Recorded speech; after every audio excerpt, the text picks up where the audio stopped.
আমার মনে হয় মনিটরিং ব্যবস্থাটা আরো একটু স্ট্রেংথেন করা উচিত। আমরা কিন্তু করছি মনিটরিং, কিন্তু সবকিছুর মূল্য কিন্তু আমি ইনস্ট্যান্ট কন্ট্রোল করতে পারবো, বিষয়টা কিন্তু এমন না। সব জিনিসের দাম ভাই কয় ক্ষমতার বাইরে। 100 টাকা কেজি হয়ে গেছে, কিনতে পারি না। আলু 60 টাকা কেজি, ডিমের আলু 60 টাকা। অথবা আমরা দিন মজুর মানুষ ভাই, পোলাপান নিয়ে খুব কষ্টের মধ্যে আছি ভাই। মূল্য নির্ধারণ কিন্তু ভোক্তা অধিদপ্তর কখনোই করে না।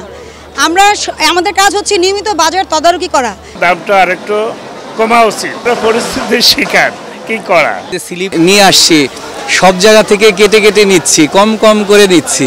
যে জায়গা আমি 1.5 কেজি নিতে পারতাম সেখানে 1 কেজি, আধা কেজি এরকম করে নিতে হচ্ছে। আমাদের মধ্যবিত্তদের জন্য খুবই দিন দিন আরো কষ্ট হয়ে যাচ্ছে। শুক্রবার তো ভাই কাস্টমার বেশি আছে, তো কাস্টমারের মাছের দামটা একটু বেশি, তো কাস্টমারের ভাই দাম কয় না, খালি ঘুরে। সব জিনিসের দাম হয়তো ভাই বেশি। মনে করেন এই যে রুই মাছ 3 কেজি 3.5 কেজি ওজন 350 টাকা বিক্রি করতেছি, 320 টাকা বেশি, তো ভাই নেয় না। এই যে সকাল থেকে কোনো বেচা কিনি নাই, দাম জিগা জায়গা। বাসার সামনে আপনার 160 টাকা 1 ডজন, আর এখান থেকে কিনলাম 140 টাকা ডজন।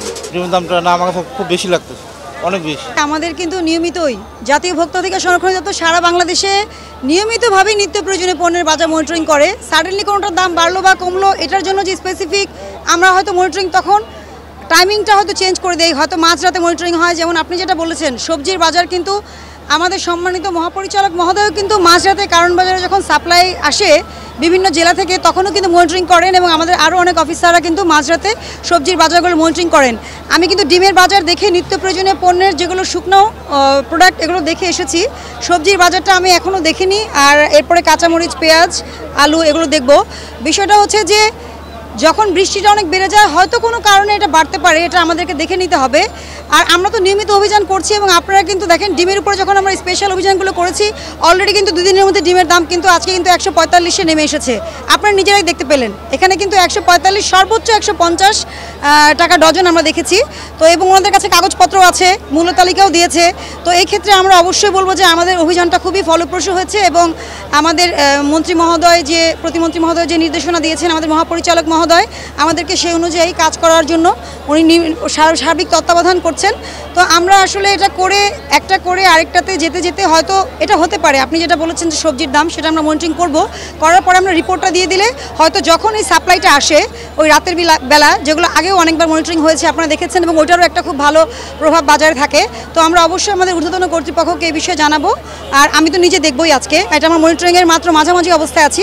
তবে আমি 2টা বাজার দেখে এসেছি, একটা কাঁঠাল বাগান বাজার, সেখানেও কিন্তু ডিমের দাম আমরা সর্বোচ্চ 150 পেয়েছি, এর চেয়ে বেশি পাইনি। ওটাও কিন্তু খুচরা পর্যায়ে বিভিন্ন দোকানে আমরা গাড়ি থামিয়ে বিভিন্ন জায়গায় ইনভেস্টিগেট করেছি। ইভেন ভোক্তারা কিনে নিয়ে যাচ্ছে ডিম, ওসব জায়গাও কিন্তু আমরা ভেরিফাই করেছি, আপনারা হয়তো দেখেছেন। মূল্য নির্ধারণ কিন্তু ভোক্তা অধিদপ্তর কখনোই করে না। আমাদের কাজ হচ্ছে নিয়মিত বাজার তদারকি করা। কাঁচা পণ্যের জন্য কিন্তু কৃষি বিপণন অধিদপ্তর একটা রেট দিয়ে থাকেন। এছাড়াও কিন্তু পেরিশেবল গুডের ক্ষেত্রে আপনারা যদি এগ্রিকালচারের সাথে কথা বলেন, আপনারা কিন্তু অবশ্যই বুঝতে পারবেন যে এটা কিন্তু আপ ডাউন করে, ক্লাইমেটের উপর এটার অনেক প্রভাব থাকে। যেমন এখন কিন্তু খুব বৃষ্টি হচ্ছে, এবং আজকেও যদি খুব বৃষ্টি হয় তখন কিন্তু অনেক সবজি বা কাঁচামরিচ পচে যাবে। তখন হয়তো কালকে একটু সরবরাহ ঘাটতি হলে হয়তো এরকম ঘটনা ঘটে, এটা আমি আপনার সাথে দ্বিমত পোষণ করছি না, কিন্তু এটা কিন্তু লং রান থাকে না, এটা খুব অল্প সময়ের জন্য থাকে। এবং মনিটরিংটা যদি আমরা ঠিকমতো করি, এবং আমরা কিন্তু করছি মনিটরিং, কিন্তু সবকিছুর মূল্য কিন্তু আমি ইনস্ট্যান্ট কন্ট্রোল করতে পারবো, বিষয়টা কিন্তু এমন না। কিন্তু আমরা কিন্তু নিয়মিতই করছি। না, আমি এখন পর্যন্ত দেখিনি। তবে আপনি যেটা বললেন সবজির মূল্য 20 টাকা 30 টাকা করে বেড়েছে, আমি কিন্তু বলেছি, আপনি ইভেন দেখেন এখনও কিন্তু বৃষ্টি হচ্ছে। বৃষ্টিটা যখন হবে, এটা কিন্তু ডেফিনেটলি আপনার পেরিশেবল গুডসের ক্ষেত্রে, পচনশীল পণ্যের ক্ষেত্রে কিন্তু আপনাকে এটা কনসিডারেশনে আনতে হবে। এখানে ক্লাইমেট একটা ফ্যাক্টর।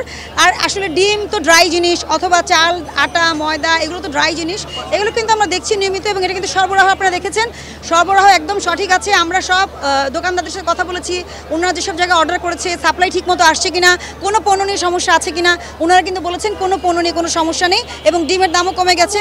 অবশ্যই আমি মনে করি জি। আচ্ছা, মুরগির দামটা আমি এখন এই পাশ থেকে দেখছি 20 টাকা করে বেড়েছে। আচ্ছা, আমরা দেখছি, এটার কারণটা আসলে দেখতে হবে।